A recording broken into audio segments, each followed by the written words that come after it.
So if you have been around the sales and marketing automation space for any amount of time, or you've been in small business even for any amount of time, you have undoubtedly heard or even said some version of the phrase lead nurture, or just prospect nurture, or customer nurture, or nurture in general. It has become kind of a buzzword, but that doesn't mean that it isn't valuable, because it most certainly is. And part of why I feel so strongly about the concept of nurture is because it is all about doing more with what you already have. And this is, I believe, the single most impactful thing that any small business on the planet can do to affect their bottom line without spending an additional cent. I think that's true. My name is Greg from the Keap Academy team. And in this video, I want to talk about the concept of nurture. So let's start with, I want to talk about the concept of nurture, like what it is, why it's valuable, but I also want to make some practical suggestions for how you can design a nurture process that happens automatically. Because I think a lot of people are enrolled in the idea of nurture, but they struggle with translating it into reality. So at a high level, nurture it's follow-up. It is about staying in touch with and building a relationship with your prospects, with your leads, with your customers. And the reason I include customers there is because nurture is not limited to the pre-purchase portion of your customer journey. I believe nurture is something that can happen at every stage of your customer's experience, because it's all about guiding them towards whatever the next milestone is. And if your customers jump from milestone to milestone rapidly, then your nurture won't be as important for them. But when you design your follow-up, you're designing it for the people who need the most time, who need the most hand-holding. And you're designing it for the folks who just not necessarily need more convincing, but maybe aren't ready. And the role of nurture is to help address their concerns proactively, to help give them the information and the confidence they need to make a decision to move forward. Sometimes that's to make a purchase, but sometimes it's just to take whatever that next step is. And the reason I mentioned your post-customer journey is because nurture can serve to create repeat buyers, or to take your existing customers and turn them into subscribing members, or to take your members and to turn them into partners, or to take your partners and to support them in an ongoing capacity. So I say that because I want to expand the way we think about nurture as a topic, because it's not just about following up with leads. It is about helping people reach the next milestone and helping them feel supported and led, no matter how long that chapter of their journey might take.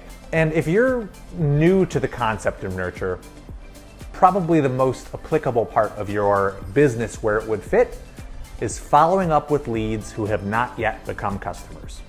So you probably capture leads in some capacity, whether it's ads or paid traffic or content marketing or partnerships or trade shows. You probably get leads who are looking for something.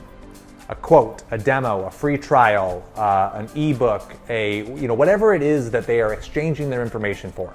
And I would imagine and hope that you deliver on that expectation that was set. But at a certain point, that initial experience concludes. And if they haven't yet reached the next milestone, then a gap is created. And the role of nurture is to bridge that gap, is to follow up with people who need more time, who have questions, for whom you want to continue to cultivate a relationship with, that you haven't given up on yet, right? And I think of nurture as like being someone's pen pal. You get to stay in touch with them,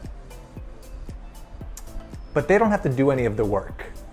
And that is actually verbatim the way I describe it to my audience. Is before I add somebody to my nurture process, I say, we get to be pen pals, but I'll do all the work. And that means I'll show up regularly with content that I think you'll find valuable. And it's not, are you ready to buy yet? Are you ready to buy yet? Are you ready to buy yet? When you craft your nurture journey, it should genuinely be a service to them. And because if you if you invert that equation and you are the one being nurtured, think about how that would feel to you if they just show up and ask for your credit card over and over, right? That's not nurturing, that's just pestering. And so the idea of nurture is to ask yourself, what will serve this person and how can I lead them toward that next milestone? And then to create an automated process that does it over and over. And this doesn't have to be an overwhelming amount of content to produce. If you make a list, and go ahead and write this down, of content that already exists, right? This could be blog posts, it could be YouTube videos, it could be podcasts, it could be webinars you've done, it could be any number of types of content that you have probably already created, right? Make a list of 10, and then choose, let's say half of those aren't going to be relevant in an evergreen capacity, but the other half probably are. And so narrow down that list to a number of resources that you feel proud of, that you feel naturally would be of interest to your ideal customers or to the people that you serve. And then organize them into an email sequence. And it could be an email every week, right? If you have a lot of content, maybe you're showing up at a regular cadence. But it could also be once a month, right? It doesn't have to be every single day that you're in their inbox. It also doesn't have to be just email. You could use multiple mediums, SMS or Facebook ads or direct mail pieces. Nurture is about building that relationship. It's not confined to the inbox, but that is probably the most common way that we continue that conversation. You can either alternate between content and case studies and testimonials and then call to actions, or you can pair call to actions with the content itself, right? Hey, if you thought this was useful, here's where you can go to get more of that. There's different approaches to this, but the point that I'm trying to make is that I want you to think of your nurture process, of your nurture conversation, as more than just asking for the sale. Think of it as genuinely auditioning, as proving yourself, as building the trust that they need in order to ultimately make a decision. And the decision might be no, which is okay as well, right? If they aren't a good fit for you, you don't want to trick them into buying. You don't want to twist their arm into becoming a customer, because that's setting both you and them up for a negative experience. Creating content, I want you to draw from what you already have in place, the work you've already done. Figure out how could I get, what content do I have that I could get more eyeballs on, that could be, maybe due for some more mileage and that would genuinely serve my audience. And then structure it into a process. And it could be, like I said, weekly or monthly, but you might consider a waning interval. So maybe it starts off with some degree of frequency, but over time, the gaps get a little longer and your touch points get a little further apart.